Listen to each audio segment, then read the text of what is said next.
সেদিন খুব ইচ্ছে করছিল ফ্রাইড রাইস খেতে। আম্মুকে বললাম যে আম্মু চলো বাহিরে যাই, কোথায় গিয়ে খেয়ে আসি। আম্মু বললো খেতে ইচ্ছে করেছে, বাহিরে যাওয়ার কি দরকার, বাসায় বানিয়ে দিচ্ছি। তো আম্মু আসলে সব সবজি টবজি কেটে নিয়ে বসে পড়লো ফ্রাইড রাইস বানানোর জন্য। সবজিগুলোকে ভালোভাবে ভেজে নিয়েছে। প্রথমে আদা আর রসুনের সাথে তেল দিয়ে ভেজে নিয়েছে, তারপরে গোলমরিচ, স্বাদ মতো লবণ দিয়ে একটু ভেজে সবজিটা নরম হওয়া পর্যন্ত ভাজার পরে এটার মধ্যে আগে থেকে রান্না করে রাখা চিনি গুঁড়া চালের যে ভাতটা ছিল ওটা অ্যাড করে দিয়েছে। তারপরে ভাতটা দিয়ে আরও কিছুক্ষণ সবজিটার সাথে মিক্স করে একটু ভালোভাবে নেড়ে চেড়ে ফ্রাই করে নিচ্ছিল।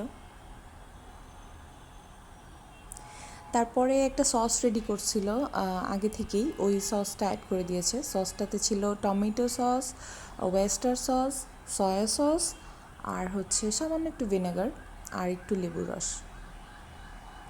এরপরে পরিমাণ মতো আর একটু গোলমরিচ দিয়ে ঘি দিয়ে ফ্রাই করে নিয়েছি।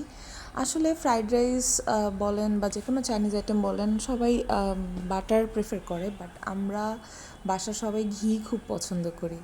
তা আমরা আসলে সব কিছুর মধ্যেই বাঙালি টেস্ট নিয়ে আসি। তো চাইনিজের মধ্যেও আমরা ঘি ইউজ করি। যাই হোক, ফ্রাই করা হয়ে গিয়েছে। একদম শেষে আগে থেকে ফ্রাই করে নেওয়া যে ডিমটা ছিল ওইটা অ্যাড করে দিয়েছে। ডিমটা অনেক আগেই অ্যাড করে নিলে হয় কি, ভাজার সময় ডিমটা একদম মানে গুঁড়ি গুঁড়ি হয়ে ভাতের সাথে মিলিয়ে যায়, দেখতে ভালো লাগে না। তো যাই হোক, দেখেন কালারটা খুব সুন্দর আসছে।